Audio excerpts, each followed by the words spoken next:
중국 경제가 확장 국면이다. 이 말이 진짜 사실일까요?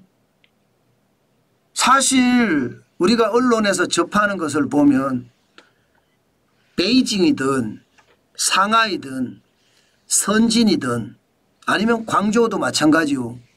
상가들이 텅텅 비었다고 하잖아요. 대형 쇼핑센터에 1층 2층부터 비기 시작한다고 하잖아요. 그만큼 피눈물이 난다 이런 얘기가 지금 중국 경제의 일반적인 상황입니다. 디플레이션 말입니다. 저성장의 저물가. 지금 중국은 신음하고 있다 이런 얘기가 계속 나왔습니다. 그런데 지표가 말입니다. 다른 지표가 나와요. 중국 제조업 구매관리자 지수입니다. 2025년 1월에 49.1까지 떨어졌거든요. 제조업의 구매관리자 지수라는 게 기준이 50입니다. 50보다 높으면 경기가 확장된다는 거고요. 50보다 낮으면 경기가 쪼그라든다는 이야기입니다. 그런데 2월 달에 50.2입니다. 경기가 확장 국면이라는 뜻이잖아요. 여러분, 제조업의 구매관리자 지수는요. 경기를 굉장히 잘 맞춥니다. 제조업체에 가면 구매 담당 임원 내지는 구매 담당 직원이 있습니다. 예. 그 구매 담당자들에게 설문조사를 해서 그 내용을 집계한 게 구매관리자 지수거든요. 제조업에서는요. 원료를 사든 반제품을 사든 부품을 사든 원가에 굉장히 민감한 사람들이거든요. 근데 그들의 이야기가 50.2다. 오 좋아지네. 이렇게 이야기할 수 있는 겁니다. 그러면 이 말이 맞을까? 그것도 생각해 봐야죠. 게다가 중국 비제조업 서비스업입니다. 서비스업의 구매관리자 지수도 1월에 50.1이었거든요. 2월에는요.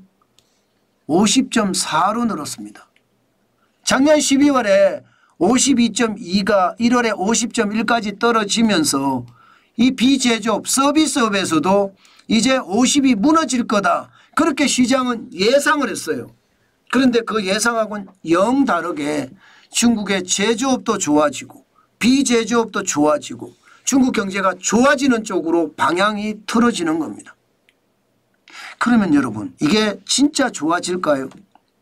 우리가 중국 경제가 좋아진다는 것은 우리 수출이 늘어날 수 있다는 이야기고 우리 수출이 늘어날 수 있다는 이야기는 우리 수출이 지금 미국의 보호무역주의가 온다고 하더라도 큰 타격을 안 받고 수출이 성장할 수 있다는 이야기가 되니까 굉장히 중요한 요소거든요.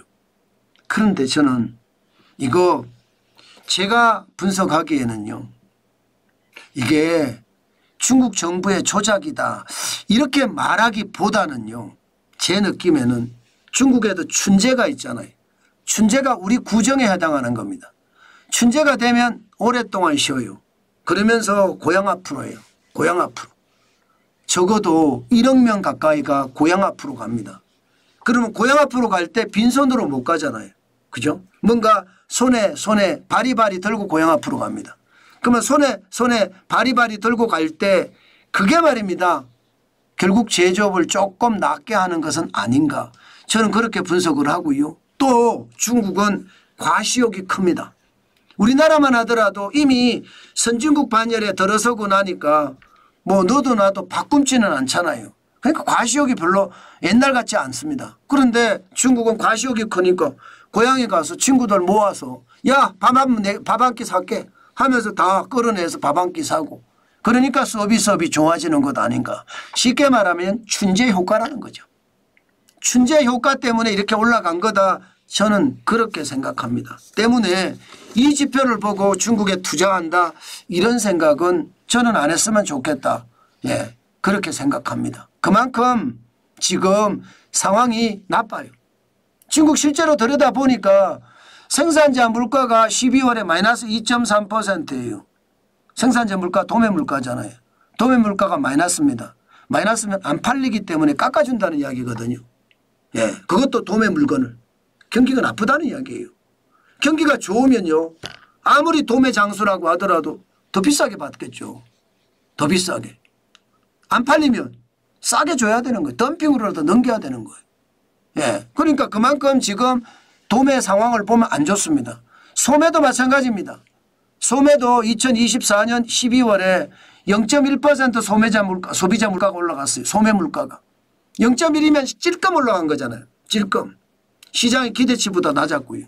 그런 것을 생각을 하면 약간은 좋아질 수 있는지 모르지만 결국은 도매 물가가 떨어지고 소매 물가가 떨어진다는 거, 예, 이것은요, 예, 경제가 나빠지고 있다는 이야기고 여기에 최악의 폭탄이 기다리고 있잖아요.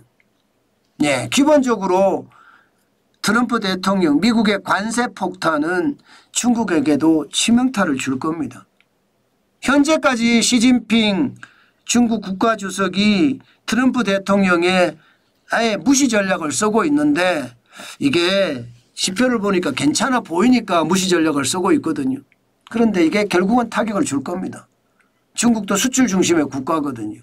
관세가 15%에서 30% 관세인데 여기에다 10% 관세를 더 매겼습니다.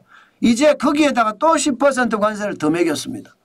20% 관세가 된다는 건데 이것을 살아나기가 쉬울까요? 저는 쉽지 않다의 한 표가 있습니다. 그만큼 말입니다. 예, 그만큼 앞으로 중국의 핵폭탄이 떨어지는 것, 예, 보복 관세죠. 관세 폭탄이 떨어지는 것, 그게 핵폭탄이나 다름없을 텐데 충격이 된다는 이야기죠. 경제성장률도 보면 2024년에 5%였잖아요. 2025년은요. 지금 4% 예, 중반 밑으로 이야기하고 있습니다. 더 나쁘다는 이야기죠. 더 나쁘다는 이야기이기 때문에 여러분 너무 중국의 어떤 지표를 굳이 그대로 뭐 지표가 믿는 건 맞아요. 그러나 추세선을 믿어야지 단일 지표를 믿지는 말아라. 그 말씀 드리겠습니다. 추세선이라는 건 결국 말입니다. 전체적인 흐름을 말합니다. 예, 전체적인 흐름. 예를 들어 말입니다. 중국의 제조 구매관리자 지수다. 지금 보시면 중국 경제가 출렁거리고 있다 이렇게는 느껴지시죠? 2023년 5월에 48.8에서 9월에 50.2 계속 올라갔다가 다시 2024년 1월에 49 그리고 3월에 50.8 올라갔다가 출렁출렁 되잖아요. 경제가 불안정하다는 뜻이에요. 경제가 불안정하다. 이게 올라가더라도 서서히 예, 많이 말고 예, 폭등하는 거 말고요.